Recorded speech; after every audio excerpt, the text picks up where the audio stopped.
Os bosques e florestas não estão calados. Eles ainda sussurram as vozes da sabedoria dos antigos e te convidam a adentrar o território sagrado do Nemeton, o podcast da Ordem Druídica Ramo de Carvalho. Bom dia, boa tarde, boa noite, boa madrugada, você que está ouvindo mais um episódio do Nemeton Podcast. Aqui quem fala é a Aline Tarnocleca e hoje vamos tratar de um assunto que mexe com o imaginário dos estudantes de druidismo e do reconstrucionismo céltico. Justamente por esse apelo, digamos, emocional, sobre como era a vida e os afazeres dos antigos povos celtas, que trouxemos aqui o arquiteto e arqueólogo Marcelo Pini Prestes, conhecido no meio druídico como Marcelo Currulan. Aqui quem fala é Neto Gabiru. Seja bem-vindo, Marcelo. Prazer estar aqui com você, com a Aline. Vamos dialogar. Esse assunto é muito empolgante, interessante. Como vocês dizem, ele está bem habitado no nosso imaginário. Sei que pode até parecer algo básico, mas olhando para trás, nos deixando aproveitar de seus conhecimentos, né? Vamos fazer um resuminho de quem eram os povos celtas e de onde vem esse termo, né? Porque o pessoal, às vezes, tem a mania de colocar celta tudo naquela cartola mágica e achar que é todo mundo igual, vem todo mundo da mesma região. Pois o termo Keltoi que os gregos inventaram não é um termo que os povos celtas criaram para se autodenominar. Aliás, os celtas, o termo celta está, em termos de nomeação e conceito, como o termo índios, que os portugueses deram para os habitantes pré-cabralinos no Brasil. Para simplificar, os gregos diziam que eram os povos que habitavam ao norte da Europa. Os gregos não conheciam a Irlanda, não conheciam essas ilhas que foram povoadas por esses, entre aspas, celtas, bem mais tardiamente, né? Então, como os gregos tinham relações comerciais, e aí a gente já vai começar a falar uma tipologia de sítio arqueológico, chamado sítio arqueológico de contato, é quando um sítio de uma cultura traz evidências de contatos de outra cultura. Nós chamamos de sítio de contatos.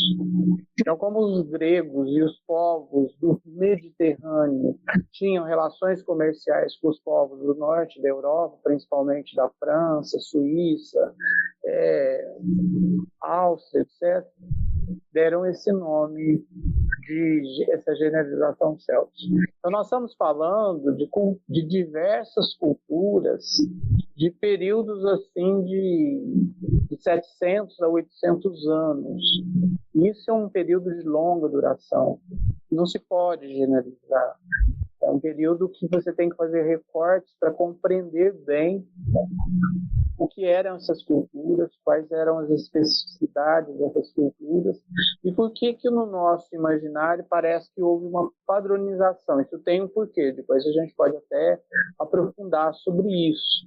Mas a riqueza cultural e a idiosincrasia de cada cultura celta é muito grande. Você tem aquela matriz transversal indo-europeia de matrizes linguísticas, mas essa matriz transversal indo-europeia, ela não determina uma única forma de cultura. Ela se expressa numa diversidade imensa, assim como os nossos indígenas, né? Nós temos troncos linguísticos, Jeto, Guarani, mas você vai ter uma diversidade de cosmovisão de vida, de cosmovisão de expressão de cultura material imensa. Então, quando a gente fala celta, a gente está falando bem entre aspas, porque nós estamos lidando com culturas de tribos e pantribos diferentes, né? E especificamente na Irlanda, depois nós vamos poder falar mais sobre isso. É uma pequena ilha de 380 por 340 quilômetros de largura de norte-sul, leste-oeste. Você tem uma diversidade de cultura celta imensa que hoje a pesquisa arqueológica está mostrando, né?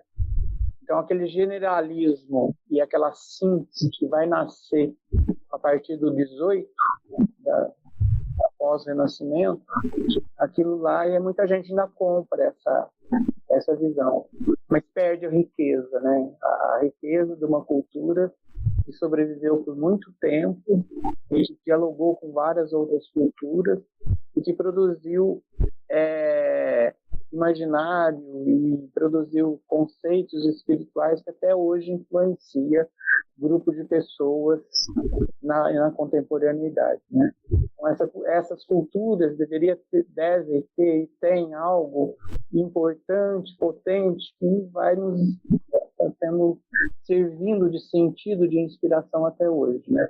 Então vale a pena conhecer.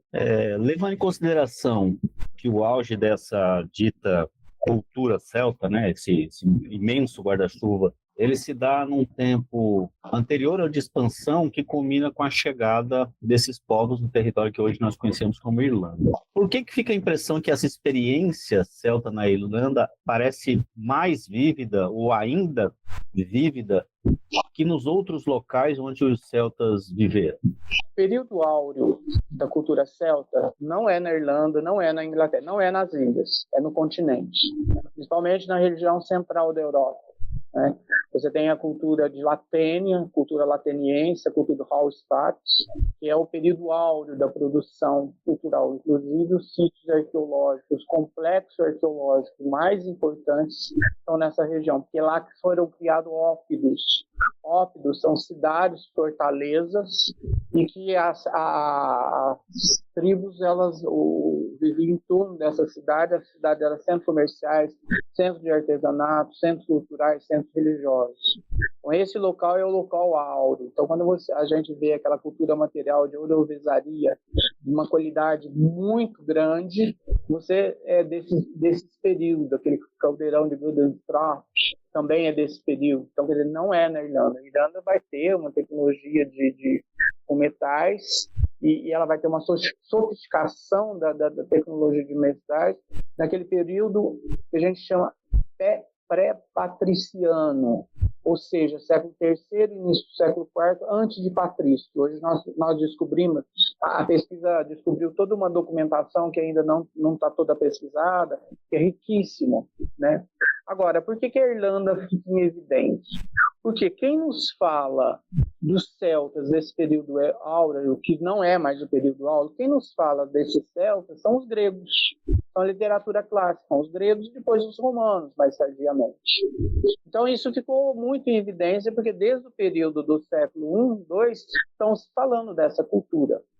E porque tem um elemento interessante, e aí fica essas fontes. Depois, a pesquisa arqueológica, no início e final do XIX, vai começar a trabalhar. Mas as fontes são poucas, são textos pequenos, que os gregos e os romanos falavam. E também era assim, o estrangeiro falando de alguém que muitas vezes era aquele que não venceu a guerra, venceu. O vencedor falando do vencido, né? Então, a documentação ela precisa ser muito bem analisada, muito bem trabalhada, porque ela não é um texto canônico que você fala assim, o César falou alguma coisa sobre o Celta, então existiu. Não, você tem que ter um filtro, toda uma metodologia de análise de documentação histórica.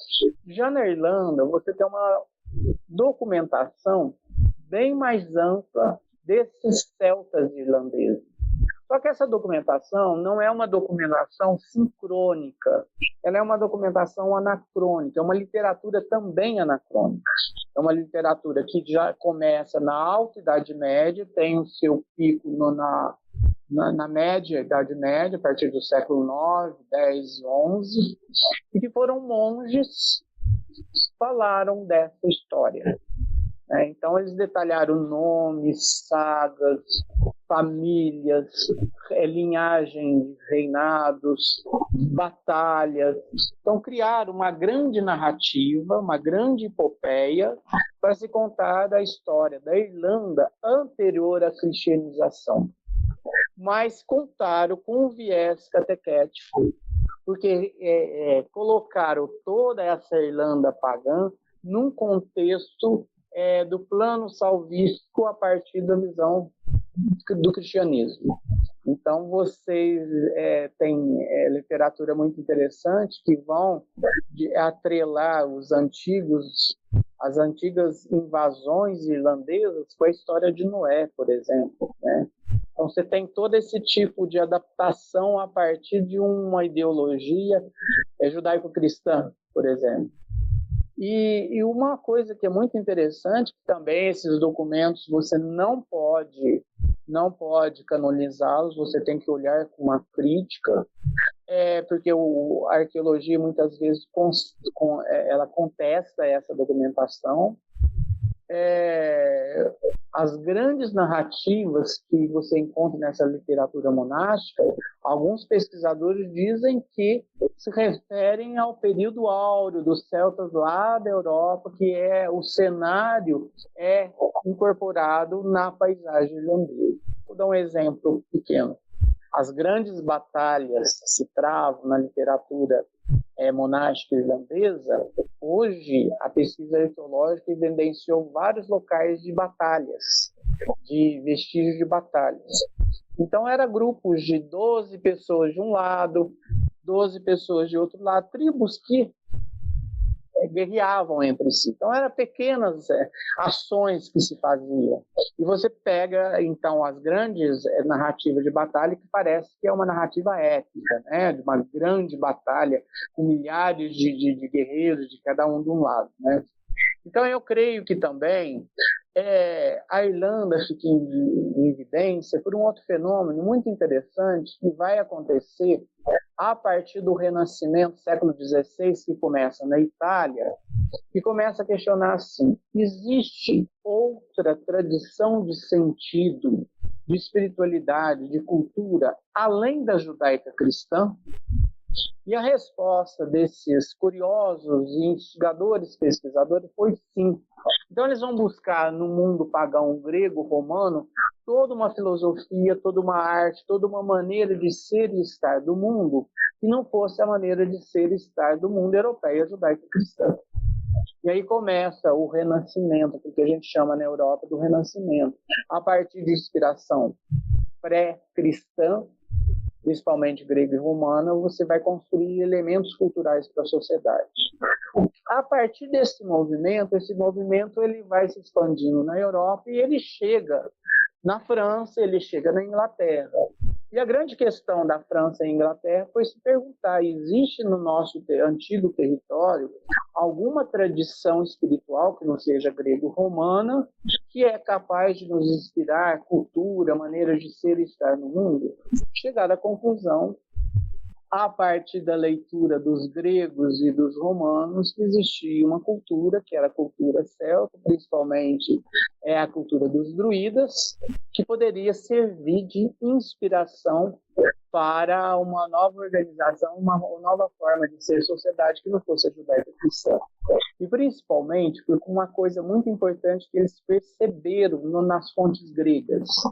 Os gregos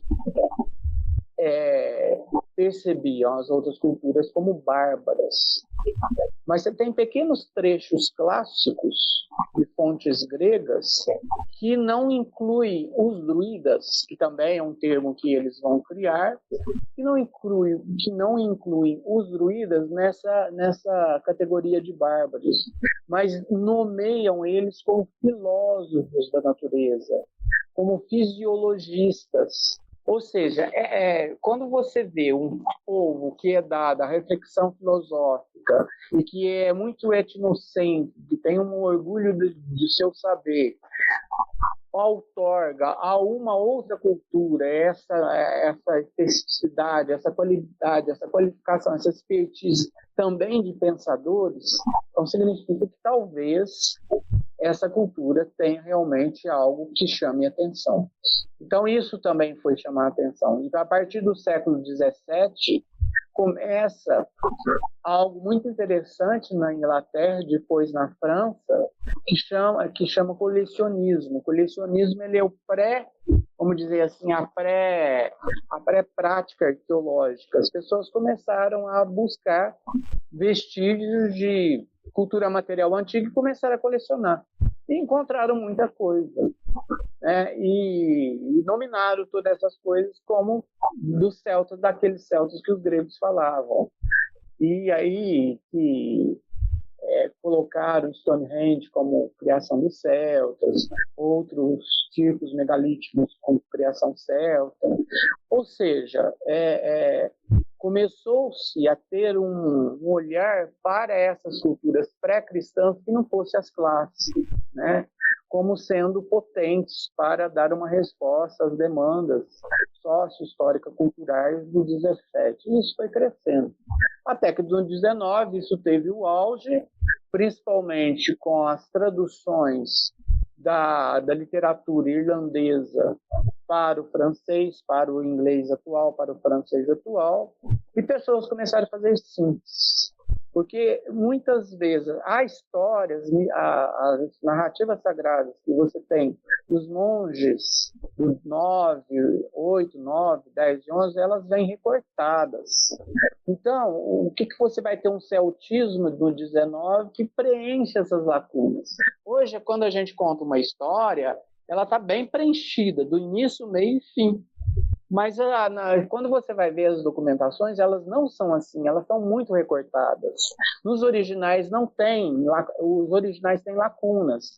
E você vai ver o preenchimento dessas lacunas bem posteriormente, principalmente no 19. No 19 eles tentam fazer uma síntese, né, organizada para a gente compreender melhor essas histórias, né? E depois teve toda uma literatura que vai basear nessas histórias para difundir essa cultura.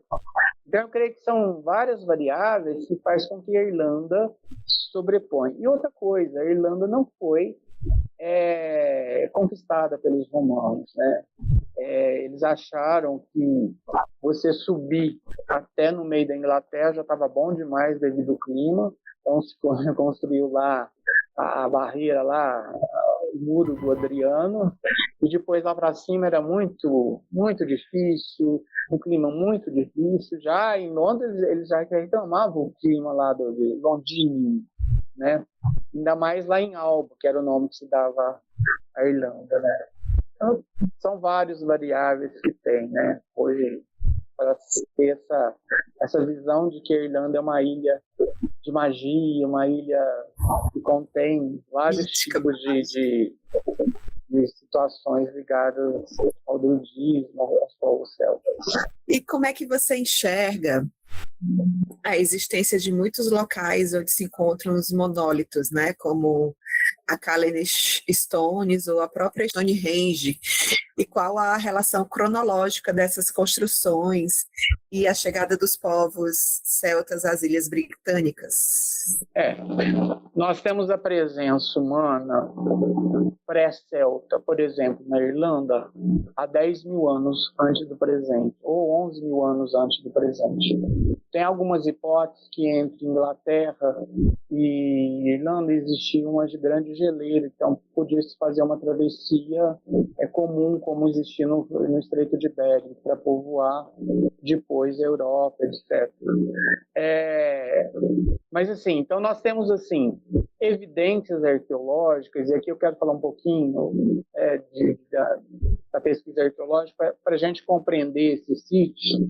O seguinte: a arqueologia é uma ciência social. Então, o objeto da arqueologia é compreender as sociedades do passado, é compreender como os homens viveram e transformaram o processo histórico. O objeto formal da arqueologia é a cultura material. Então, os filmes de Indiana Jones conta aquela arqueologia do grande achado que vai transformar a história. Isso não existe. A gente fala do fetiche do objeto. O fetiche do objeto não existe a arqueologia. A arqueologia, o arqueólogo é treinado para que ele, ao encontrar no vestígio arqueológico um documento. Para nós, a cultura material é um documento que precisa ser lido e interpretado. E o sítio arqueológico é onde que você encontra esses vestígios arqueológicos. Só que o sítio, as sociedades antigas, no caso as sociedades celtas, tanto nas Ilhas Britânicas, na Europa e na Irlanda, elas não pensaram assim, eu vou deixar esses vestígios aqui para que daqui 2000 anos alguém venha aqui nos estudar. Isso não existe, né? Os vestígios são restos de ocupações humanas ou complexos tumulares que, por uma série de variáveis que a gente chama ecofatos e antropofatos, permaneceram e chegaram até nós. Então, os sítios arqueológicos, eles são como uma carta para a gente conhecer a sociedade que produziu aquela cultura material que está ali depositada. Então, não há interesse na pesquisa arqueológica de fazer algum tipo de pesquisa assim, vamos fazer alguma pesquisa arqueológica para contribuir para o reconstrucionismo celta, para os druidas atuais, etc. Não. O objetivo da cultura, da arqueologia entre os povos, entre aspas, celtas, é conhecer essas sociedades. E você faz perguntas para essa sociedade, perguntas atuais. Por exemplo, a questão do movimento feminista. Na década de 70, várias pesquisas arqueológicas na Irlanda se perguntavam a respeito do papel da mulher nas sociedades irlandesas. Tanto nas sociedades irlandesas celtas no interior da Irlanda, como as sociedades celtas no litoral da Irlanda. Porque é uma diferença muito grande dos vestígios arqueológicos das sociedades celtas no interior da Irlanda com as sociedades celtas no litoral da Irlanda. E olha que a distância é pequena, é 100 quilômetros só, mas é uma diferença imensa da forma de enterramento, forma de organização espacial, jazidas de objetos votivos, cotidiano diferente, alimentação diferente, enterramento diferentes. Ou seja, parece que são duas culturas completamente diferentes uma das outras.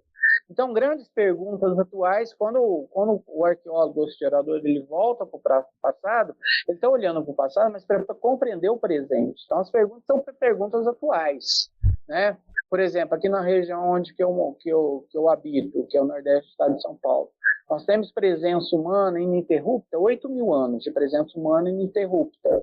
A grande pergunta que a gente faz é o seguinte: diante da crise climática atual, será que a nossa região, que era uma região rica em habitação, por isso que ela ficou com presença humana ininterrupta durante 8 mil anos, vai conseguir ficar daqui 8 mil anos para frente?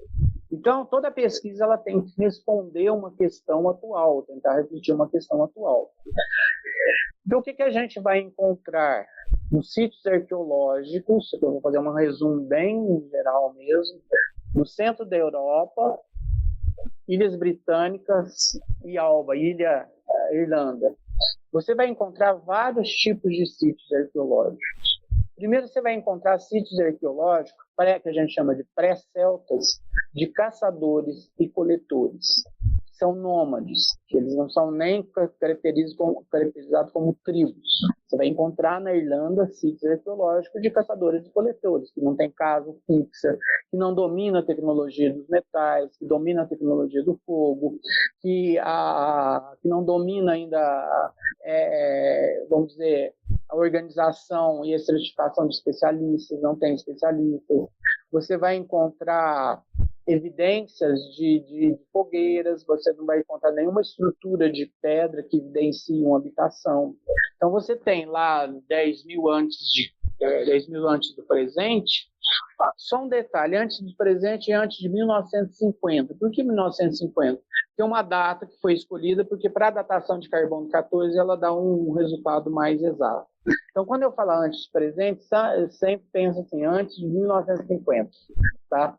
Bom, então você tem assim, sítio de 11 mil antes do presente, lá na Irlanda, na Inglaterra, e também principalmente no norte da França, chamada Gália pelos romanos, e caçadores e coletores.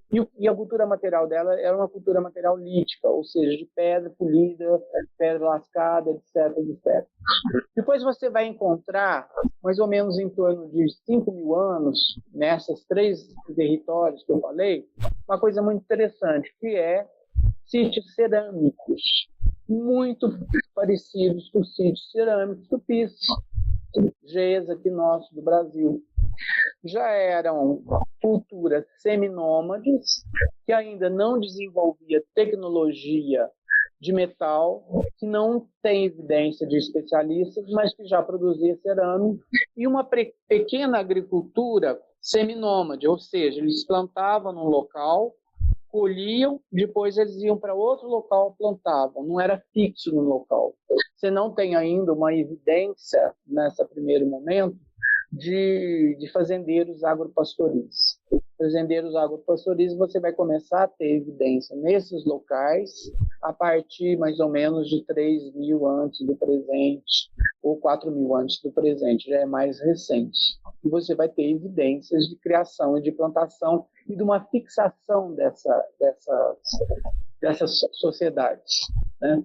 E quando começa a fixação dessas sociedades, quando ela começa a plantar, quando ela começa a criar e produz um excedente alimentar que dá conta de alimentá-los e esse excedente dá conta de alimentar outras pessoas para elas ficarem especializadas em determinado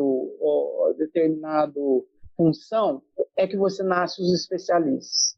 Os especialistas vão nascer quando eles não precisam mais trabalhar para a sua subsistência. Eles têm o que comer. Então, eles podem se dedicar a uma especialização. Então, aí você vai começar a ter uma função que é bem antiga nessas culturas, que vai ser evidenciada lá na Irlanda, na Inglaterra, na Grã-Bretanha e na França. Claro que na Europa toda, mas eu estou dando só esses exemplos aqui para ficar mais didático, que é os grandes construtores dos megalíticos, as grandes construções megalíticas. Ou seja, você tinha que ter mão de obra especializada que sabia cortar pedra, grandes pedras, que saberia transportar essas grandes pedras e que saberia montar essas grandes pedras. Então você vê que é uma cadeia de indústria produtiva, de arquitetura, de organização de espaço, de ordenamento do espaço, que precisa ter gente que vive por conta disso, se especializa para isso. Então aí começa a ter já são sociedades, não são celtas ainda, chamadas pré-celtas, nós não sabemos como elas eram conhecidas, nós não temos nenhuma evidência, nenhuma documentação histórica que possa apontar o nome dessas sociedades, né? Mas que já é uma sociedade de especialistas. Então, aí você vai ter as grandes estruturas megalíticas. Agora, essas grandes estruturas megalíticas, elas foram utilizadas durante milhares de anos.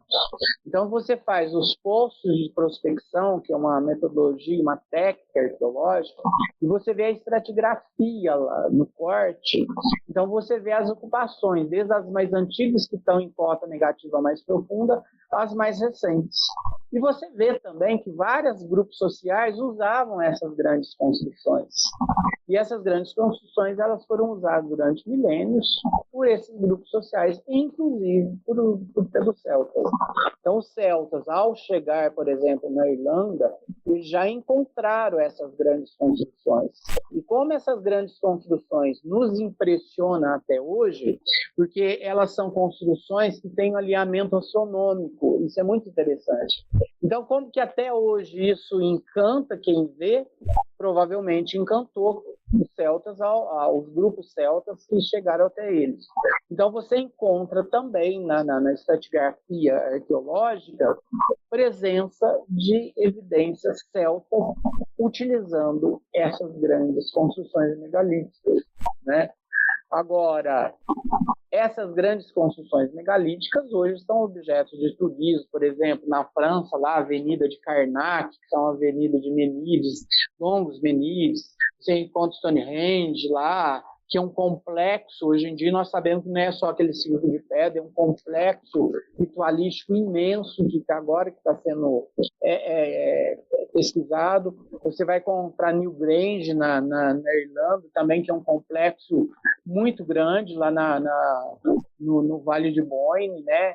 Então, é um complexo muito grande de vários sítios arqueológicos. Esses sítios estão evidenciados muito porque estão ligados a um turismo cultural, né? Agora, outra coisa também que é interessante, que além desses sítios de grande apelo de visita, tal, mundialmente conhecido, Newgrange foi tombado pela Unesco, ele é reconhecido como Patrimônio Mundial da Humanidade. Você tem a pesquisa arqueológica de sítios de assentamentos celtas de tribos celtas organizadas, de pequenos reinos, pela Irlanda inteira e evidenciando aquilo que eu falei. Um sítio arqueológico do litoral é diferente de um sítio arqueológico do centro da Irlanda. Você citou anteriormente Hallstatt e Latene como o auge do que a gente conhece como cultura celta, generalizando a coisa, né? Quais são os outros grandes sítios arqueológicos que podem ser atribuídos aos celtas que estão espalhados não só nas ilhas, né, na Irlanda e na Inglaterra com o País de Gales e Escócia, mas na Europa como um todo? Na Europa como um todo você tem os ópidos. Você tem os ópidos que são fortalezas em cidades celtas que, assim, principalmente na França, na Alemanha, você tem um ópido muito interessante mesmo que ficou assim na literatura e também na memória, que é de Bill Bracht. Já ouviram falar Bill Bracht? É lá que vivia o Vercingetorix. Vercingetorix foi um líder celta dos celtas continentais, que ele fez o mesmo trabalho que o Boudica fez na Inglaterra, na Grã-Bretanha, de unir tribos. Então ele vivia num ópido, os Éduos, muito fortalecido. Ele deu muito trabalho para ele ser vencido pelos romanos. Então é pouco visitado, é pouco conhecido, mas as ruínas desses ópidos são magníficas, sabe? Como se fosse assim, cidades já com tecnologia construtiva e que não são megalíticos tumulares. Elas são cidades dos vivos. E esses ópidos, eu acho que eles precisam ser conhecidos porque a pesquisa arqueológica neles, eles dão assim um conhecimento do cotidiano celta muito grande. A gente hoje em dia sabe que os ópidos eles tinham uma relação cultural com várias culturas. E hoje, dentro dos ópidos, você encontra santuários construídos. Então, somente aquela versão do que o Júlio César fala, que os celtas se reuniam apenas em santuários, com clareiras, na natureza, não é verdade. Você tinha santuários também. A gente não sabe até que ponto é influência grega, romana, etc.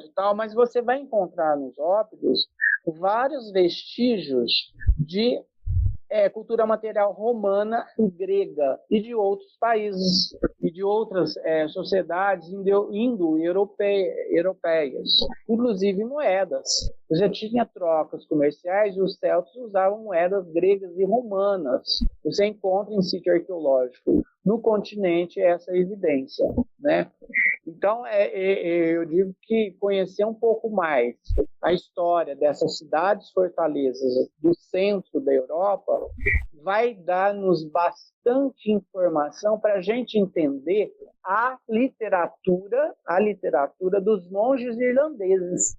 Porque a paisagens que os monges irlandeses muitas vezes criavam é muito parecido com esses ópidos, só que a gente não achou nenhum ópido lá na Irlanda. Você vai achar estruturas tribais e você vai achar centros de realeza, de comércio, centros de coroamento, centros tumulares, mas assim, uma cidade fortificada, com pedra, que a cultura material ficou bem evidente, você não vai encontrar, porque lá se usava muito matéria de árvore, apesar de que o tipo de solo irlandês também preserva bastante. A qualidade do solo irlandês, ela preserva como se fosse uma cápsula sem ar, então a falta de oxigenação preserva materiais sensíveis, como corpos humanos, como tecidos, como material feito de madeira, etc. Porque são ambientes anaeróbicos, né? Então preserva diferente do Brasil. Aqui a terra come tudo. Você vai ter uma urna, você vai pegar a urna, retirar a urna, não encontra mais nada dentro da urna, né? Você encontra pequenos vestígios, né? Então, eu chamo a atenção para esses grandes fortalezas, tal, porque é uma organização social que vai influenciar depois toda a migração celta para outros locais, né? Claro, não com tanta grandiosidade, monumentalidade e tal, mas e aí uma coisa que é interessante, aí é construção celta, o que você encontra na Irlanda, os megálitos irlandeses, franceses e as grandes construções na Grã-Bretanha não é celta, eles encontraram e utilizaram, né? Mas no centro da Europa é produção celta. Se teve influência de outros povos, não tem problema nenhum. Não existe nenhuma cultura purista. Toda cultura ela é aculturada. Ela chega em algum momento, ela teve diálogos culturais ou influências culturais. Engatando uma pergunta, a Pedra de Liafol em Tara, ela é pré-celta ou ela já é uma coisa celta na Irlanda? Para a maioria dos pesquisadores, é um menhir pré-celta, que pode ter sido utilizado depois como centro da realeza, de coroação, etc. Ela entra em toda a narrativa sagrada, nas grandes epopeias da narrativa sagrada, né? Ou seja, porque é um elemento que existiu já há muito tempo, existiu durante a cultura celta e continua existindo até hoje. Quer dizer, a pedra é um sinal de resistência, de durabilidade, e está ligada à simbólica da eternidade, né? Porque a Liafol vai estar lá para quem quer visitar agora e vai estar lá após a nossa morte, que ela vai continuar lá, se não destruírem ela, né? Mas a Liafol, na colina de Tara, ela é um exemplo mais famoso, divulgado, né? Mas ela está dentro de um complexo arqueológico de túmulos, de vários montículos de orientação astronômica. Rio Grande é o mais conhecido, é o maior, é o mais visitado, né? Mas você tem vários New Granges menores, você tem até New Grange eu estou falando assim para entender, porque todo mundo conhece como que é o ordenamento de New Grange. Você tem montículos de 2 metros, com entradas assim, de 1 metro, orientado também astronomicamente, né? Só New Grange que você tem lá o raio do Sol no solstício de inverno que incide no corredor, chega até dentro daquela taça esculpida, né? Agora, veja bem, uma sociedade que constrói um megálito como esse, com essa precisão astronômica, é uma sociedade complexa. Imagina o imaginário dessa sociedade. É uma sociedade complexa. Os celtas viram isso, perceberam isso e incorporaram isso na sua cultura, né? Agora, você tem também na Irlanda alguns complexos, por exemplo, do Roscommon, não sei se você já ouviu falar no complexo Roscommon, que ele não é turisticamente, ele não é muito visitado, ele ainda está em processo, ele é uma escola, ele é um sítio escola, ele tem mais de 200 monumentos que foram utilizados pelos celtas, monumentos neolíticos foram utilizados pelos celtas e também todos orientados astronomicamente. Então, uma das características da Irlanda, daquilo que é monumento feito com pedra, é essa orientação solsticial, essa orientação astronômica. Era muito interessante isso. E é interessante porque você também tem colinas de 1 metro nesse complexo que eu falei, também orientado com uma porta pequena, assim, como se fosse pequenos X, né, que entrava ali, pequenos seres e tal. Então imagina tudo isso no imaginário que foi é interessante como que isso impactou, a gente faz pergunta, como que isso impactou os grupos celtas que chegaram na Irlanda? E como isso impactou depois os monges irlandeses que foram fazer toda uma reconstrução da história irlandesa, né? Então, a gente entende muitas vezes alguns textos por conta desse impacto da paisagem, do que eles encontraram lá, né, da paisagem. Vocês sabem que no grande narrativa do livro das invasões irlandesas, dizem que os deuses ou a tribo da deusa Danu, depois deles perderem a posse da terra por os humanos, para onde que eles vão? Para esses monumentos. Quer dizer, esses monumentos devem ter impactado muito, como impacta a gente até hoje. Se você for lá com uma sensibilidade espiritual, uma sensibilidade de visão druídica e celta, você vai sentir uma energia nesses locais viva até hoje, uma potência de paisagem viva até hoje.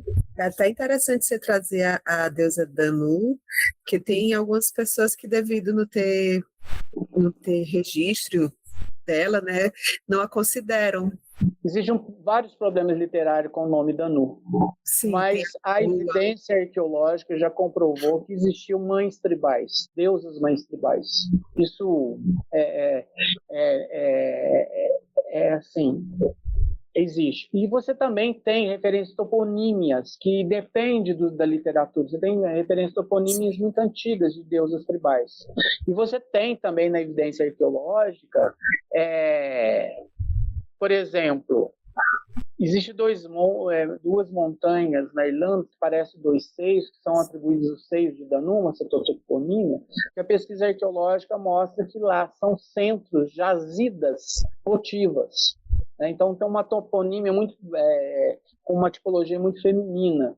Então, essa questão, Danu existiu ou não, não sei. Eu não sei se nenhum deus celta nominado como o que a gente tem hoje, né? Na verdade, existiram. O que você tem é mais fonte documental, que estava escrito os deuses do continente, porque lá os deuses do continente casaram com os deuses romanos, e os romanos escreviam, né? E eles colocavam nas estátuas nomes. Então você vai ter essa evidência. Agora você vai ter uma toponímia muito ligada e muito antiga a isso. Agora o que também resgata a existência desses nomes é a literatura pré-patrício, do século III e início do século IV, que é muito mais antiga e muito próxima à Irlanda pagã do que a literatura dos monges, que é uma literatura de 500 anos, 600 anos depois, né? Nessa literatura, chamada principalmente literatura agostiniana, porque são frades agostinianos que chegam até lá antes de Patrício, com pouco tempo, eles fazem a mesma coisa que os jesuítas fizeram aqui no Brasil. Eles vêm para cá para conhecer, relata como que era, com o intuito de catequizar. Então a gente tem uma literatura de observadores, claro que de fora, mas de uma Irlanda ainda pagã, né?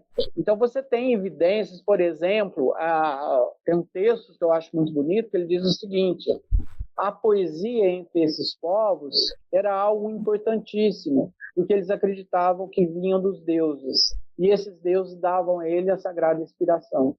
Então, quer dizer, esses monges, antes de Patrício, já descreviam que nas culturas irlandesas existia esse conceito da sagrada inspiração, que dava a ele o poder da criação estética. Então, veja bem que essa é uma evidência de que aquilo que os monges falavam depois na produção gaulesa também, do país de Gales, de uma sagrada inspiração, provavelmente isso é pagão, isso vem é celta. E hoje em dia você tem jeito de você trabalhar com o texto, que é chamado estudo das formas, para ver os estratos mais antigos. Da onde que foi que os monges irlandeses buscaram esses nomes?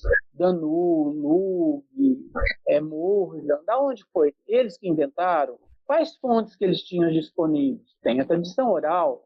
A gente sabe que nos povos onde o domínio da escrita é reduzido a um grupo de intelectuais, existem métodos mnemônicos de decoração e para a tradição oral muito grande, né? Então, provavelmente, esses nomes não estavam no linguajar comum de monges cristãos, né? Agora, é claro que a partir de uma história tribal, menor, uma narrativa, eles criaram em cima uma grande narrativa épica, porque nesse período precisava de criar reinos com identidades, né? Então se precisava de grandes narrativas até para legitimar pessoas no trono. Isso é comum em todas as culturas. Os estudos arqueológicos, eles conseguiram fazer uma ligação de alguns desses sítios com as práticas que hoje chamamos de pagã, que além de se cultuar divindades de determinados panteões, eram muito ligados a partir da sua construção, com os movimentos sazonais do Sol e da Lua. Pois é, todos esses sítios megalíticos que não foram criados pelos celtas, mas que provavelmente foram usados pelos celtas, eles têm orientação astronômica. Tem orientação astronômica. No primeiro momento pensava-se que era apenas para conhecer os ciclos sazonais para a agricultura. Hoje já acha que não. Por quê? A evidência arqueológica nos estratos arqueológicos mostra que eles eram usados mesmo em períodos que não são de mudanças sazonais, né? Então, o que a gente pode perceber é o seguinte: se achou um calendário, uma folha de metal com um calendário que tinha toda uma referência às fases lunares, mas aquilo que eu falei, esse calendário ele era um calendário que, vamos dizer assim, não existia globalização na época, era que todas as tribos usavam aquele calendário? Não usavam. Foi usado para aquele comunidade que foi achado ali, talvez próximo. Tá? Mas isso é uma evidência que pode levantar de hipóteses. E outra coisa também, a pesquisa na área das ciências sociais, a gente pode dizer as coisas até agora, mas ela está em andamento. Pode ser que daqui 1 ano, 2 anos, com os investimentos em pesquisa, a gente vai ter várias descobertas e vai acrescentar mais conhecimento sobre isso, né? Agora, o que você encontra de grande evidência nesses sítios que a gente pode traduzir ou dialogar para uma prática neopagã contemporânea é o seguinte: a identidade grupal. Você não vai encontrar até hoje um sítio arqueológico de prática solitária. Você vai encontrar sempre sítios arqueológicos de identidade grupal. Então, essa questão de pertença a um grupo, a uma tribo, isso é muito forte, como uma especificidade entre os celtas. Outra característica, então, que você vai encontrar nesses sítios é a questão do sacrifício. Os atos litúrgicos que você encontra, as evidências arqueológicas nesses sítios são sacrificiais. Sacrificiais de animais, sacrificiais de objetos. Tem locais que são jazidas, devido ao número de objetos sacrificiais que se encontram. Objetos todos quebrados, todos danificados. Você não encontra nos sítios sacrificiais um objeto inteiro. Você vai encontrar nos sítios tumulares objetos inteiros. Para o outro mundo, o objeto do cotidiano aqui desse mundo não servia. Então ele era quebrado para dar uma nova ressignificação para o outro mundo. E jazidas é que você encontra numa estratigrafia um grande jazida de objetos votivos, depois mais para cima grande jazida também. Então eram locais que eram usados assim durante centenas de anos. Então a gente percebe que eram locais de poder, locais cuja paisagem denotava alguma característica luminosa, que a gente podia dizer assim. Então outra característica, além de ser tribal, além de ser sacrificial, era que existia paisagens sagradas. Então, paisagens sagradas, principalmente ligadas a fontes de água ou espaços hídricos, né? Então, isso era uma outra característica interessante, né? Existe hoje pesquisas históricas e arqueológicas muito interessantes sobre a importância da água nas culturas celtas, né? Então, a água era muito importante. Inclusive, tem na literatura irlandesa, olha como que aí você pode dialogar com a arqueologia e essa literatura monástica irlandesa.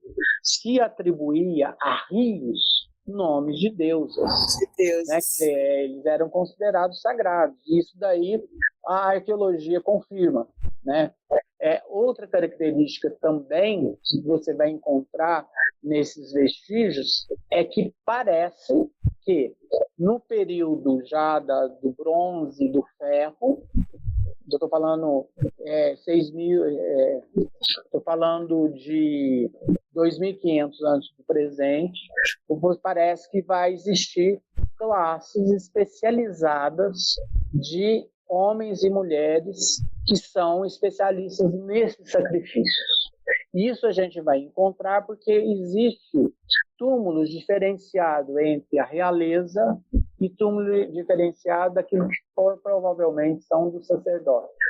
Então você vai encontrar em sítios, estou falando principalmente da Irlanda, que eu trabalhei mais, que eu conheço mais, você vai encontrar classes especializadas que são especialistas em fazer essa liturgia.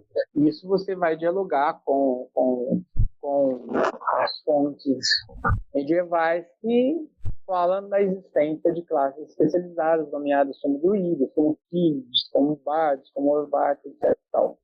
Quer dizer, quando as fontes clássicas irlandesas é um outro elemento interessante. Será que os monges irlandeses baseavam nas fontes clássicas grego-romanas para construir as suas narrativas, ou eles tinham outras fontes que eram independentes? É uma pergunta que a gente faz. Se eles buscavam lá, provavelmente eles buscavam também fontes independentes. Mas são unânimes as fontes, tanto as gregos-romanos como as irlandesas, de mostrar a existência de grupos especializados para as práticas religiosas. Né? E é outra coisa que o neopaganismo vai resgatando desde os 18, porque no celtismo, lá na febre celta, ela vai começar a trabalhar uma coisa que é muito interessante, ela vai começar a trabalhar antes do aspecto religioso. O celtismo, principalmente no país de Gales, ele vai recuperar a questão da poética, da poesia, da literatura, que os celtas eram, conforme as fontes, eram especialistas, né? Que, como eu falei lá, a poesia era uma das manifestações de sagrada, inspiração sagrada. Então começa com grandes recitais poéticos. Depois, no início do 18, incorpora uma visão religiosa, né, que é aquilo que a gente chama de druidismo romântico, de mesodruidismo, né, onde que eles dialogam com várias tradições espirituais, mas que, inclusive cristãs, esotéricas, gnósticas, cabalísticas e maçônicas, né? A maçonaria também vai nascer nesse período, só que com uma outra cosmovisão, né? E depois essa tradição do mesodruidismo vai incorporar. Então ele tem uma importância muito grande, porque ele começa a incorporar o aspecto espiritual e religioso. Tudo bem, a gente pode falar, não, eles são românticos, eles inventaram, etc. e tal, mas eles começam um movimento de incorporar nas tradições celtas, resgatar o aspecto religioso das tradições celtas. Até então, esse era o aspecto artístico, estético.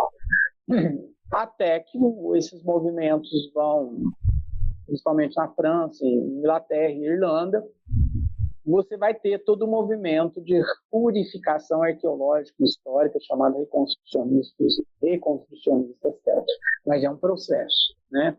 Hoje os grupos, o grupo ao qual eu pertenço, ele nasce de um grupo de druidismo romântico, de mesodruidismo, que depois, quando eu fui morar na Irlanda, eu encontro grupos reconstrucionistas celtas irlandeses e a gente faz um diálogo com isso. Mas eles têm coisas muito interessantes, por exemplo, a gente herdou tradições muito interessantes desses grupos românticos, que hoje a gente nem faz mais. Por exemplo, quando você é iniciado, você escolhe uma planta para crescer junto com você no seu processo iniciático, uma árvore, e você se consagra com essa árvore e planta essa árvore num bosque sagrado.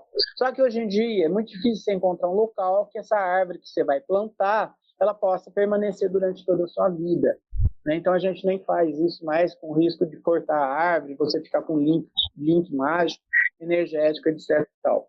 né? Por isso que precisa, para fazer esse tipo de prática, você precisa já ter um terreno, uma APA, uma área que é própria para isso. Mas tem coisas muito interessantes também, né, nessas tradições do neodruidismo, por exemplo, etnográficas, né, assim, bênçãos principalmente na Irlanda, bênçãos do fogo, o sincretismo entre Brígide e Santa Brígide, os postos sagrados, o colocar orações em fitas, amarrar em árvores, ao lado de postos sagrados. Isso tem, os colégios ensinavam isso, né? Então tem coisas muito interessantes que eles preservaram, que ainda eram atuais na Irlanda, até hoje é atual na Irlanda, que pode contribuir para um diálogo reconstrucionista celta e para um druidismo mais, vamos dizer assim, que responda às demandas da contemporaneidade. Eu vou emendar 2 perguntas que estão fora do nosso script, mas que estão dentro. A primeira eu já li que o Danúbio, o rio Danúbio, também teria relação com a deusa Danu. Não sei se é correta essa informação. E aí uma provocação, nesse movimento romântico do celtismo lá do século XVII, XVIII, pode-se dizer que foi a partir disso aí que criou essa coisa de generalizar tudo como celta? Sim, todas as ciências que é dos antiquários, eles tentavam generalizar para simplificar. E aí, no caso, eles ficavam um fetiche do objeto. Eles colecionavam objetos, não queria conhecer a cultura que produziu. Para eles, quanto mais o objeto tivesse valor artístico, valor monetário, melhor. E aí eles fizeram essa síntese, até fazer a síntese lá dos textos irlandeses, completando lacunas. Mas essas lacunas foram completadas, não foram pesquisa histórica de peças antigas, não. Eles criaram isso, né? Você tem um celtismo que vai, para ser mais vendável, vai construir toda uma narrativa coerente, vamos dizer assim, uma narrativa coerente. É muito mais fácil. As culturas celtas têm essas características, a arte celta tem essas características. Então é muito mais fácil, palatável, que você comprar esse produto do que você complicar essa cultura, né? Por exemplo, você tem enterramentos celtas primários e secundários. Você tem enterramentos celtas que são cremados. Você tem enterramentos celtas que são cripta que tem cavalo, tem carruagem lá dentro. Você tem enterramento celta, você tem pote para cinza, né? Então é muito complexo você ficar, mas isso que é a pesquisa arqueológica atual, né? Tem essa riqueza, né? Então esse generalismo justamente ele vai acontecer principalmente a partir dos 18, 19, para vender mais esse tipo de coisa. E falam tanta coisa, acrescentaram tanta coisa, tanto conhecimento, tanto detalhe, riqueza de detalhe, que não sei de onde que eles tiraram. Talvez a Sagrada Inspiração inspirou, não sei. Mas do ponto de vista arqueológico, que a gente está falando de arqueologia, não tem como comprovar tanta afirmação que o celtismo providenciou. Por exemplo, era tão moda isso na Inglaterra que toda fazenda inglesa tinha que ter um jardim e tinha que ter reproduções de Stonehenge no jardim, círculo de pedra e tal. Né? Tamanha ficou a fixação por isso. Agora, voltando a dar um número, sim, algumas evidências de que os rios, a toponímia dos rios também estão ligados a divindades principalmente femininas. E provavelmente, para os defensores da deusa Danu, isso é uma das evidências, além das toponímias de território, de paisagem, da existência de uma deusa Danu, ou uma deusa que porque Danu, do ponto de vista de um radicalismo linguístico, ela é uma doadora, era uma inspiradora, não seria um nome próprio, né? Seria um dativo, né? Que eles falam assim. Então, mas é comum deusas mães existirem entre os céus. Por isso que na clareira a gente trabalha como Danu, como uma deusa mãe que potente, etc. Tal. Né? E as respostas que nós temos desse culto a essa divindade elas são respostas efetivas, né? Então, quer dizer, uma deusa mãe está respondendo, né, quando a gente invoca Danu. Existe um registro arqueológico de como que eram feitos os procedimentos fúnebres entre os celtas, se tinha uma especificidade para determinados grupos, ou era algo que se fazia com toda a comunidade? Por exemplo, cremava-se ou se enterrava naqueles túmulos redondos, ou se cavavam o chão e colocavam as coisas, se era tudo isso, se isso estava ligado a algum tipo de rito específico, se existe isso, comprovação arqueológica, aonde é que eles existem hoje e como que a gente consegue acessá-los de alguma forma? Existe vários tipos de enterramentos. E os enterramentos, principalmente no período áureo do Celta e nas ilhas também, eles estavam ligados à estratigrafia social. Isso é comum em todas as culturas humanas. Quanto mais próximo à realeza, mais é evidente, mais monumental é a sua forma de enterramento. Tá? Então, reis, rainhas, grandes sacerdotes, sacerdotisas, grandes guerreiros, eles tinham já você vai ter exemplos de sítios funerários com maior ostentação, com maior evidência de material arqueológico. Tem sítios arqueológicos que você encontra detalhes de como seria uma vida cotidiana, porque você colocava dentro do túmulo todo aquilo que seria uma vida cotidiana da nobreza da época. Você encontra carruagens, você encontra ossadas de cavalos, você encontra potes com alimentos, você encontra armas de metais de bronze ou de ferro, conforme o período histórico.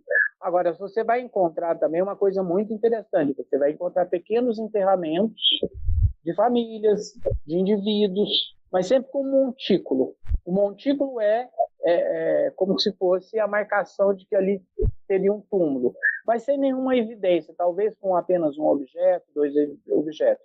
Então a gente vai entender quem era aquela pessoa na estratigrafia social daquela comunidade, olhando para o seu túmulo. O túmulo ele é uma fotografia da importância daquela pessoa na comunidade, né? Mas sempre você vai encontrar, quando o vestígio é preservado, a evidência de algum objeto para outra vida. Então, uma outra característica que você vai encontrar, que é unânime, né, nesses generalistas que a gente falando celtas, nas culturas celtas, é a crença num outro mundo, a crença numa outra vida. E isso está muito ligado, que você encontra nas fontes irlandesas e também nas fontes clássicas. Os romanos admiravam os celtas em relação a não ter medo da morte devido à crença na outra vida, né? Então você vai encontrar isso. Agora você vai encontrar também sítios onde você não vai encontrar nenhuma evidência de objetos, mas você encontra potes com cinzas humanas. Ou seja, eles faziam a cremação.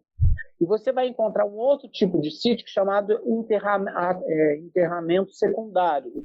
Ou seja, você enterra o indivíduo em determinado local, uma gruta, etc. Espera o corpo se decompor, ficar osso, depois eles retiram os ossos, dá um tratamento nos ossos e depois faz um outro tipo de enterramento com mais complexidade ritual. Você vai encontrar esse outro tipo também.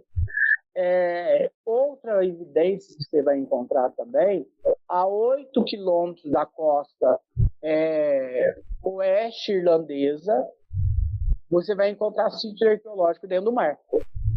Ou seja, há muitos anos, milhares de anos atrás, a paleocosta era diferente, né? Onde que você tem enterramento, provavelmente não era mar, né? Então o mar vai mudando, ele vai entrando dentro do continente. E você encontra enterramentos mais simplificados de pescadores dentro de barcos, muito parecido com as culturas nórdicas, né? E pela datação ainda não é possível você fazer um diálogo com as culturas vikings e nórdicas que também foram para a Irlanda a partir do século IX, né? Já 900 anos antes do presente, né? Então você vai encontrar esses vários tipos de sítios, né? Eu estou generalizando, mas você vai encontrar conforme o local. Por exemplo, no centro da Irlanda se encontra muito os sítios arqueológicos com materiais do cotidiano. No norte da Irlanda você vai encontrar sítios arqueológicos, na Irlanda ligada à Inglaterra, você vai encontrar sítios arqueológicos de cremação, né? Potes de cremação, né? Mas em toda a Irlanda você encontra enterramentos de indivíduos ou de famílias que não estão ligados à nobreza e nem ao sacerdócio, né? Mais simples, etc. Esses sítios do cotidiano, das pessoas cotidianas, eles não dão ibope no turismo cultural, tal, porque para os arqueólogos, o machado é uma preciosidade, mas por um turismo cultural, não é uma grande construção, não é monumental, né? É apenas marca como que era o cotidiano das pessoas, mas para a arqueologia é importantíssimo. Você citou anteriormente o lance das jazidas, né, que é os locais de poder, de devoção, que haviam as coisas sacrificiais. Quais são os principais conhecidos dentro da Irlanda? Você tem diversos locais. Por exemplo, no complexo de Tara, você tem muitos locais sacrificiais, desde esqueletos de animais até objetos sagrados, né? Você tem lá no Vale de Boyne, você tem lá o complexo megalítico de Newgrange também, porque Newgrange é o mais conhecido, mas você tem um raio, por exemplo, você pega um raio de Newgrange, 1 quilômetro de raio, você tem um complexo arqueológico imenso lá, só que o que você visita é só lá na colina de Newgrange, lá com o túmulo e a passagem astronômica, que é o mais conhecido visitado.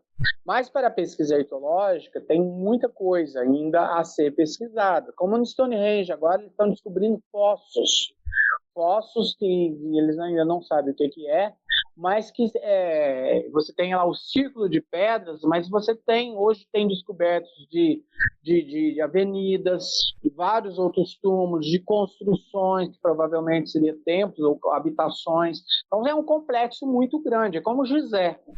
Você não só tem as 3 pirâmides, você tem uma necrópole lá imensa, que são uma cidade ali, dentro, com vários tipos de complexidade de arquitetura, né? Então, você tem um complexo muito grande, né? Você tem também, já ouviu falar, Nawoth, na Inglaterra, na Irlanda. Nawoth é um sítio arqueológico com várias dezenas de mais de 300 sítios funerários e com jazidas. Agora, você vai encontrar também na região sudoeste da Irlanda vários complexos arqueológicos que provavelmente eram antigos lagos, porque são depressões, e você vai ver, faz assim a análise da granulometria da terra, que lá tem elementos que apontam que ali foi uma região de água. Então você conta jazidas, e jazidas assim, você tem um período de objetos que você data. Depois você tem outro, passa mais 100 anos, tem outro período de objeto, passa mais... Então você tem locais que durante 300, 400 anos foram os mesmos locais que eles levavam lá. Então provavelmente essa paisagem era muito sagrada. Era uma paisagem muito sagrada, né? No sudoeste da Irlanda, em todos aqueles condados sudoeste da Irlanda, é rica em jazidas votivas celtas, de tribos celtas. Agora, por que em um lugar você encontra só uma estratigrafia de jazida arqueológica votiva no território, apontando que ali é um espaço sagrado? E por que em outro local você encontra jazidas, uma após a outra? A gente tem várias hipóteses, né? Provavelmente aquela tribo ela permaneceu no tempo, no espaço, aquele agrupamento social, por mais tempo, outro agrupamento social não durou tanto tempo, né? Ou outra hipótese que era um local de poder muito grande, né? Mas esse local era de paisagem, ele não tinha nenhuma demarcação megalítica perto. Então, provavelmente deve ter tido uma experiência teofânica ali muito grande, que ali ficou marcado. E como era um local que todo mundo conhecia, provavelmente uma grande lagoa ou algum ciclo de alguma fonte de água, ali ficou marcado nessa memória, porque você tem datação até o ano 200 da nossa era. Então, veja bem, durante 400 anos que lá foi usado como local sacrificial. Então, e é interessante, você não tem nesses locais, dessas jazidas, pelo menos nessa que eu estou citando, ossada humana, você vai encontrar ossada animal. Né? Em outros locais você encontra ossadas humanas, mas já uma estratigrafia de 4.000, 5.000, já não é celta mais. Mas você encontra também sacrifícios humanos anteriores, vamos dizer assim, proto-celta. Mas pode ser que vai encontrar mais futuramente, né? Porque os romanos diziam que os druidas sacrificavam gente para torto e direito. Né? Pode ser que vai encontrar alguma coisa. Em Stonehenge se encontrou um menino que teve perfuração craniana, que provavelmente foi um sacrifício, mas é um período proto-celta. Em seus estudos, como era o entendimento dos povos, né, dos povos celtas, com aquilo que vivenciamos como a morte, a passagem ao outro mundo, e quanto aos sítios como o conjunto arqueológico do Vale do Boyne ou os túmulos de Rochdorf, né? Rochdorf e Vic. Isso, demonstram essa crença e compreensão, continuando essa parte bem fúnebre mesmo, né? Bem ligada mas os ritos funerários e os túmulos são uma enciclopédia para a gente conhecer a sociedade que o produziu. É unânime, mesmo com essa diversidade entre os celtas, é unânime você dizer que os celtas acreditavam num outro mundo, que a morte não era a última resposta à vida dos seres humanos, inclusive até dos animais, porque você vai encontrar animais, cachorros, cães, de forma enterrada, de forma ritualística, etc. Tal. Então você vai encontrar isso, quer dizer, esse outro mundo, ele seria uma continuidade aperfeiçoada desse mundo aqui, sem as mazelas desse mundo, né? Agora, fica muito difícil você entrar no imaginário por enquanto, porque você não tem nada escrito nesse período. Você vai ter coisas que algum outro escreveu sobre, né? E às vezes o distanciamento entre a vivência do grupo e aquilo que foi escrito é muito grande. Você não sabe qual foi a mediação do escritor, né? Mas e também baseados nas fontes clássicas, e parece que os celtas eles tinham uma grande experiência e comunicação com esse outro mundo, né? Tanto assim que a evidência tumular demonstra essa preocupação com essa outra vida, né? Com esse outro mundo. Agora, toda essa... Às vezes a história e a arqueologia é muito desmancha prazer. Toda essa história de que os celtas eram ecólogos e não sei o quê, que tinha essa visão ligada à natureza, etc. Era uma visão, claro que tinha, porque eles sobreviviam da natureza. E outra, a evidência arqueológica demonstra que era uma vida muito dura, porque eram países muito frios. Nós estamos saindo da grande glaciação, foi até 10.000, e estão começando o período do Holoceno, que vai esquentando a Terra, mas a Terra vai esquentando aos poucos. Imagina na região lá da Irlanda, era muito mais frio do que hoje, temperatura muito mais fria. Tanto que na análise das ossadas, a pessoa mais velha tinha 50 anos. Então, quer dizer, a média de vida era 40 anos. E outra coisa também, a maioria das pessoas sofria de artrite nas juntas, principalmente nos ossos das pernas, da cabeça do fêmur, etc. Isso significa que eram pessoas que estavam acima do peso. E isso se explica porque uma pessoa magra não sobreviveria a um clima muito frio, muito hostil. Então, provavelmente, eles discutiam, e isso você vai encontrar na evidência, tanto nos dentes como na evidência dos ossos, um acúmulo de gordura. Então, eu acho até engraçado essa essa forma de retratar deusas celtas, não sei se vocês já perceberam, eles desenham as deusas celtas como se fosse modelo da Fei Shui, tudo assim, magrinha, aneurética, etc. Tal. Isso é a pior coisa que se tem para uma tradição celta, porque as mulheres celtas eram da nu, útero grande, cheio, tal. Os homens também, era Dagda, ficou até na memória da literatura esse tipo de coisa, porque senão não sobreviveriam, né? Num clima hostil, num clima cuja temperatura provavelmente no verão era 17, 20 graus, né? Por isso que quando se fazia um sol muito intenso era visto como uma ação de um deus que queimava todas as plantações, etc. e tal, né? Mas, assim, pelas evidências arqueológicas, você vai ter um imaginário pós-morte, uma comunhão com esse outro mundo muito grande. Se assim não fosse, não explicava a existência dessas jazidas de oferendas. Né?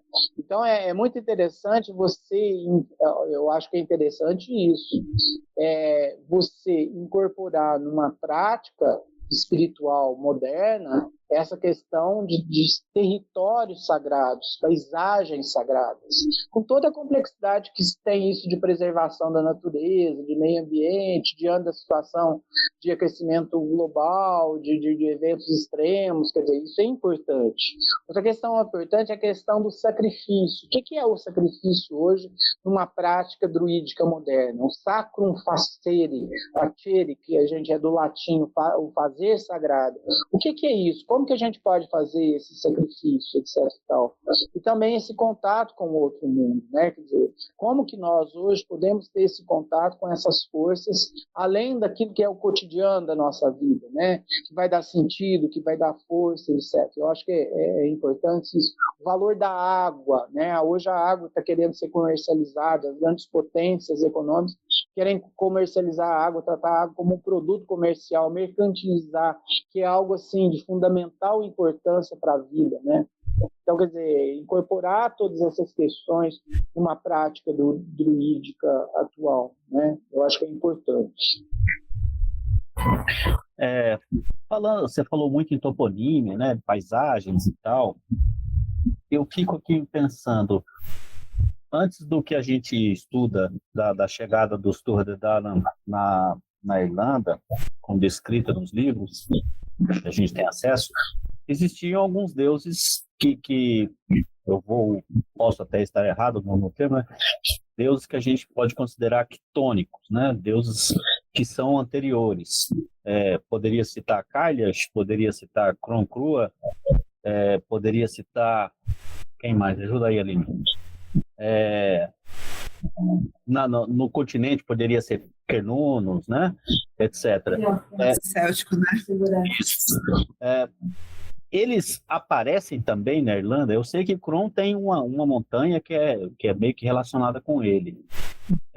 Existe registro disso, não só na Irlanda, mas seja nas ilhas, seja no continente? Olha, na Irlanda existe registro de oferendas em altas pedreiras. E essas jazidas, elas são anteriores vamos dizer assim, aos grupos celtas. Existe toda uma teoria que esses deuses mais quitônicos eram deuses de povos que já existiam na Irlanda, que é povoado desde 10.000 antes do presente, né? Então são deuses que esses grupos celtas encontraram que já existiram lá e que fizeram um processo de aculturação. Tanto deuses como grupos sociais que já existiam lá, né? Por exemplo, Filborgs, Formorions, e todos esses grupos que não eram, entre aspas, celtas, que tiveram enfrentamento de lutas, você vai... Provavelmente eram de grupos pré-celtas que encontraram lá. Aliás, é muito interessante porque a Irlanda, pela estratigrafia arqueológica, ela vai ter vários tipos de grupos sociais que habitaram na Irlanda, vindo de diversos lugares. Isso daí foi romantizado na narrativa das grandes invasões. Né? Quer dizer, é verdade arqueologicamente que a Irlanda foi povoada por vários povos em momentos diferentes, e que esses povos entre si eles tiveram conflitos. né? Agora, como contar isso para dar uma identidade no território, para dar legitimidade de pertença a uma linhagem familiar de rei, etc. Tal, se criou uma grande narrativa, né? Mas provavelmente esses deuses eram deuses que foram incorporados numa tradição celta, né? Mas que provavelmente já existiam. E você vai ter essas evidências, principalmente porque elas diferem em termos do que é o objeto de votivo e o local do objeto votivo. Essas jazidas votivas elas são muito mais antigas que as jazidas votivas celtas. E elas são maioria de cerâmicas. Elas não têm objetos não existia ainda o domínio de tecnologia nem do bronze, nem do ferro. Entendi. Voltando a esse lance do livro das invasões, né, de certa maneira, existe uma vertente de pesquisa que atribui a chegada dos que são considerados celtas na Irlanda como vindos do que hoje a gente compreende como Galícia, né, Calécia, que é o noroeste da Espanha. Até onde a gente pode afirmar que esse tipo de pesquisa está no caminho correto, que pode ser considerado verdadeiro, e baseando-se nos estudos arqueológicos e que se compara, né, o que se encontra na Irlanda com os achados que tem, por exemplo, em Citânia dos Briteiros, em São Cibral ou Numância, por exemplo. Olha, eu vou te falar uma última pesquisa que se teve em 2022 na Universidade de Dublin, no Trinity College, no departamento não de arqueologia, departamento de antropologia física evolucionista. Foi-se analisado o DNA de vários enterramentos reconhecidos como celtas e irlandeses, tal, e principalmente pessoas, não da realeza, mas desses túmulos menores que eu falei, do cotidiano. E o DNA os DNAs coincidiram com DNAs ibéricos. Então, provavelmente, quer dizer, isso é uma evidência, tem que avançar esse estudo, aí não se sabe se é um grupo pequeno que foi ou se esse DNA está numa população mais ampla, mas é uma evidência que pessoas advindas do continente, principalmente da Península Ibérica, provavelmente chegaram até a Irlanda. Era comum navegação, porque esses mares entre si não eram distantes, então era comum navegação entre o Mediterrâneo e entre essas culturas. A gente ainda não sabe qual era o tamanho das relações comerciais, as relações de exploração entre esses povos, mas eles já dominavam bem a tecnologia de navegação e não eram grandes as distâncias. Então essa pesquisa, ela evidencia, pelo menos naquele grupo, que provavelmente eles têm antepassados de origem ibérica. E isso é muito interessante, porque dialoga com as narrativas lá da várias fontes, etc., né, fontes literárias. A Irlanda sempre foi um objeto de desejo, porque ela tinha muita mina de ouro. Então era como o Velho Oeste. Não tinha muita civilização, mas eles gostavam de ir para lá para exploração, né? Então tinha muitas minas de ouro lá. Tanto assim que o período áureo da ourovesaria irlandesa já é no século II, século III da era cristã, tal. Por exemplo, você tem aquela capa do Evangelário lá, que está no Trinity College, ela é feita de ouro, de pedra preciosa, então, com todo aquele estilo de trançado, etc. e tal. Então, você tinha muitas minas de ouro na Irlanda, né? Engraçado, a Irlanda ficou tão pobre que no 19 o pessoal passava fome, teve toda aquela migração para os Estados Unidos, né? Em alguns lugares, né? Mas, assim, nesse período, a Irlanda era um objeto de desejo. Esse período antigo, né?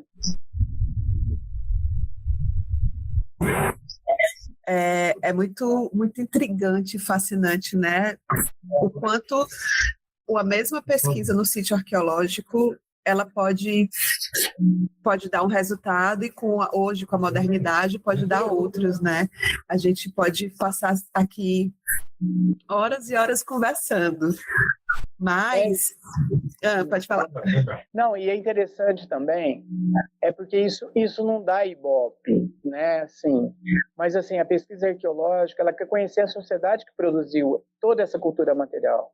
Então é interessante você entender o cotidiano dessa cultura, como eles viviam, como que eles enfrentavam o clima, que é algo fundamental para hoje em dia, como que eles produziam cultura, como que eles produziam família, como que eles organizavam o espaço. Você tem, por exemplo, em alguns locais, uma casa celta, que hoje já foi reproduzida, ela tem um conforto térmico interno perfeito, porque ela é feita de pedra até uma determinada altura, com uma largura de 50, 70 centímetros, em forma circular. Depois ela é coberta com um determinado trançado de palha, ou seja, no pequeno verão lá refrescava dentro, e no pequeno inverno, no grande inverno, ficava quente dentro. Então você tem essas tecnologias do cotidiano, né? De alimentação, de quais eram os alimentos produzidos, de quais animais eram criados. A gente tem a evidência muito interessante em sítios arqueológicos de enterramento de gado com sinais ritualísticos, significando que o gado tinha um valor importante para essas tribos, que coincidem no registro arqueológico com as narrativas das fontes monásticas cristãs, do valor do gado, as grandes batalhas que se fazia por conta de roubo de gados, né? Então a evidência arqueológica a evidência arqueológica ela vai dialogar com essas narrativas que foram construídas centenas de anos depois. Então, você não pode jogar essas narrativas fora, porque provavelmente tradições orais ficou na memória da população essas narrativas, e essas narrativas provavelmente estavam ligadas à realidade do cotidiano, né? A importância por exemplo, você encontra vestígios de ossadas de gado com colares de bronze, de prata, de ouro. Então, da importância que se tinha um animal, um bovino, para essas culturas. Mas eu penso também que muita coisa as pessoas estão buscando mais conhecer o passado.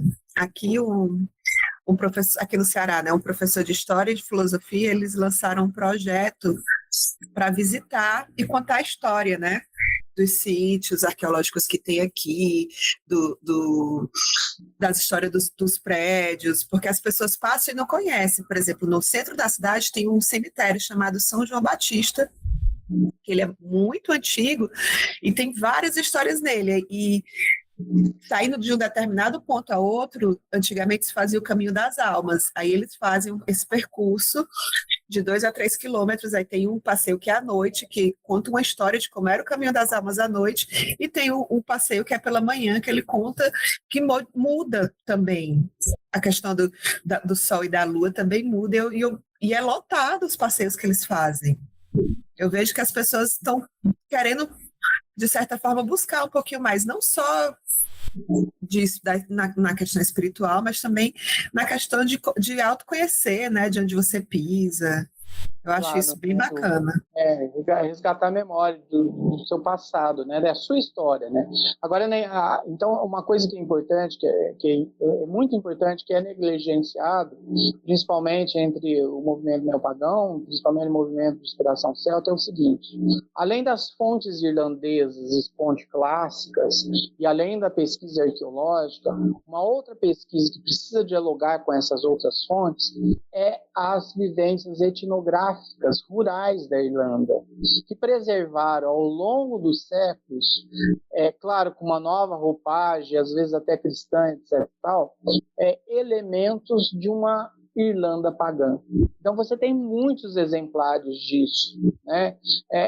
Na Clareira a gente faz um ritual para Bridge, né, em Imbolc, que é um ritual que a gente aprendeu lá na ruralidade irlandesa, que é você no dia de Imbolc, antes você tece um manto e depois você põe assim, na porta de entrada com uma vela pedindo para que Bridge passasse lá, faz uma oferenda de uma espécie de uma sopa de aveia com leite de ovelha. Você acende uma vela, põe esse manto no sereno, deixa que o sereno caia da noite de Imbolc, depois você pega esse manto, guarda ele molhado, ele também vai ser utilizado na cura, como é o manto lá de Mir, dos deuses dos frutos da Dana também, só que lá você ferve ele no caldeirão com folhas com as ervas, né? com ervas medicinais. Isso. É claro que o nome Bridge continua o nome, né? O que você tem de exemplos etnográficos com Santa Brígide, você vê, faz um estudo, você vê que remete a exemplares de práticas pré-cristãs, é imenso, né? Pelo menos na época que eu vi lá, tinha muito, né? E depois, é claro que os mais velhos morreram, mas o movimento reconstrucionista celta irlandês, ele tem tentado resgatar toda essa prática etnográfica que ajuda a compreender a Irlanda pré-cristã também. Então, umas riquezas muito grandes também, as formas de sepultamento na ruralidade, é muito interessante, tem muitas coisas interessantes demais também. O tabu de se ouvir determinadas vozes e pios noturnos, que quando se ouve, se cobre os ouvidos, porque se tem a certeza que há uma realidade preternatural chamando alguém da família para a morte. Então, tem muitas coisas muito interessantes nessa etnografia rural, principalmente no norte da Irlanda, que é mais afastado, uma região mais inóspita, mais afastada. Quer dizer, a Irlanda, que não é a República Irlandesa, é a Irlanda ligada à Inglaterra, né? A Irlanda do Norte, né? É interessante que essa história de cobrir os ouvidos, né? Aqui no Ceará a gente tem a lenda da Rasga Mortalha, né? Se ela passa cantando em cima da casa, é porque algum parente vai morrer. É uma banshee. É uma banshee. Mas como que veio, né? Como atravessou oceanos, ou se para chegar até aqui uma mesma... Como é que a gente chama? Uma mesma... Não é... Ai, meu Deus, esqueci a palavra. É o mesmo tipo de estrutura, né, na verdade? É o mesmo tipo de estrutura, Eu acho lindo esse nome, eu acho potente, Rasga Mortalha, eu acho que é Rasga Mortalha. Uma realidade potente essa, né? E é uma coisa que não é nem da capital, uma coisa que é bem do sertão mesmo, que veio para cá. A Rasga Mortalha cantou, alguém vai morrer. É uma coisa... Tipo de coisa assim, né? É muito similar, né? Você encontra várias similaridades. Por exemplo, a visita aos postos sagrados ainda é permanente na ruralidade, principalmente entre os mais antigos da Irlanda. A visita aos postos sagrados, jogar moeda aos postos sagrados, como reminiscência dessas oferendas jazidas que a gente encontra na arqueologia. É claro que hoje a Irlanda, com toda a contemporaneidade, ela nivela, assim, vai esquecendo, tá um esquecimento cultural e tal. Mas, assim, ainda quanto mais rural lá, você encontra, assim, ainda muita evidências de muitas coisas. Por exemplo, nos cemitérios você encontra oferendas de mel, em túmulos rurais, né, você encontra oferendas de mel, não só de flores e velas, você encontra oferendas de mel. Você ainda tem uma prática que é muito interessante, que é a prática de oferecer leite para a terra antes de você fazer todo um trabalho de arado na terra. Então, são práticas que não nascem no cristianismo católico irlandês, são práticas que foram incorporadas no cristianismo católico irlandês, mas que são práticas para celtas, né? A gente faz essas práticas também no perspectiva já druídica celta, né? Aqui na nossa clareira, porque elas têm um significado que dão um significado pré-cristão para nós também, né? De amor à terra. A terra não precisa de leite, nem de água, nem de nada, mas é uma expressão simbólica da nossa comunhão, do nosso carinho, do nosso compromisso com a causa ambiental, etc. Tal, com a nossa identidade animista, etc.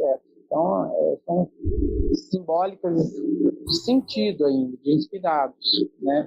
São simbólicas e consagra e honra também, né? Mesmo que ela não precise, mas ela recebe, né? Claro, Que ela claro. absorve. É mais importante para nosso letramento, para nossa alfabetização de comunhão do que para ela, mas é importante fazer isso. Criança vendo isso é uma forma lúdica até de você ir fazendo um letramento de amor, de comunhão, desde criança. É muito legal isso. Pois, Marcelo, eu agradeço demais a sua presença no nosso podcast. A gente vai puxando e esticando, senão a conversa vai... O Neto vai ter que editar 4 horas de podcast, a cara dele. Aí eu queria que você deixasse onde os ouvintes podem encontrá-los, que desse dicas de material de leitura, onde encontrar. Então, eu trouxe aqui para vocês, isso aqui a gente talvez vai encontrar em sebo, mas ainda é uma introdução legal em todo esse universo que eu falei. Então, esse aqui é do Venceslas Cruta, Os Celtas. Esse livrinho é um livrinho bem introdutório, mas ele não é fantasioso. Então, você pode encontrar esse livrinho assim, em algum sebo, né? Está gravando aí o nome dele, o nome do autor. Você vai encontrar do Filipe Lourenço Oliveira, que é um grande celtista brasileiro, da perspectiva crono, Os Druidas.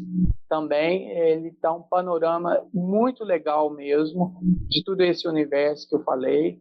Eu acho que tem que você começar com esses livros para depois entrar em livros assim, vamos dizer assim, de pagãos, né? Porque às vezes no paganismo você tem muitas inspirações que não tem fontes comprovatórias. Então lê esse aqui como um termômetro. E o último é um clássico, acho que todo mundo conhece, é de uma professora de literatura, da Maria Nazaré Alves Barro, Uma Luz sobre Avalon. Esse livro é um clássico. Eu acho que ele devia ser reeditado, mas eu acho que em sebo, também em PDF, a gente encontra esse livro. Aqui ela faz um panorama geral, um resumo. Eu acho que é interessante, né? Então, eu acho que esses 3 livros, eles dariam, assim, um panorama muito legal, muito geral naquilo que a gente... Eu estou resumindo, gente, um curso de 6 meses que a gente oferece na universidade, também na Clareira, sobre essa cultura dos reutós, né? Então, é difícil ser resumido, né? Toda essa... que tem muita coisa a ser dita, né? Tem muita coisa a ser dita, né? Marcelo, aonde que a gente encontra você nas redes sociais, se as pessoas quiserem saber mais de você, se quiser passar suas arrobas? Então, é melhor você mandar um e-mail para mim, porque eu não lembro de qual é a minha rede social lá. Inclusive, os dois estão... Eu sigo vocês me seguem, vocês podem até oferecer para quem quiser lá depois o... Ok. Eu esqueci. Mas aí você coloca assim, Ruhulen Kuchulai, né? ruhulenbr@gmail.com.br. Eu vou ter muito prazer em poder responder, poder direcionar, falar alguma coisa. Tá ótimo.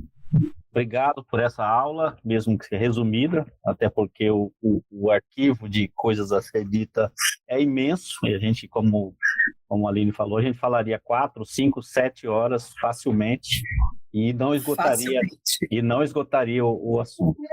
Então, eu quero agradecer a sua presença, a sua disposição em estar conosco, eu agradeço. Se puder, a gente vai marcar uma outra oportunidade para continuar conversando sobre isso, porque é um assunto muito rico, né? E a gente gosta de conversar sobre aquilo que a gente estuda. A gente hoje deu uma introdução geral sobre o assunto, né? Depois vai especificar e aprofundar em vários aspectos dessa cultura riquíssima, né? Exato. Agradecer sua presença, agradecer a Aline e dizer que o Nemeton Podcast É um podcast feito pela Ordem Druídica Ramo de Carvalho e que você nos encontrará em todas as plataformas de streaming. Então, até uma próxima oportunidade e até lá. Eu agradeço a oportunidade e que vocês sejam abençoados nesse trabalho e que continuem sempre cada vez mais. Um beijo no coração para todos. Obrigado. Agradeço, tchau, gente. Tchau, tchau. Obrigada pela sua presença. Que a sabedoria ancestral esteja sempre com você. Nos encontraremos novamente em nossa próxima viagem pelas florestas do Nemeton Podcast, uma produção da Ordem Druídica Ramo de Carvalho.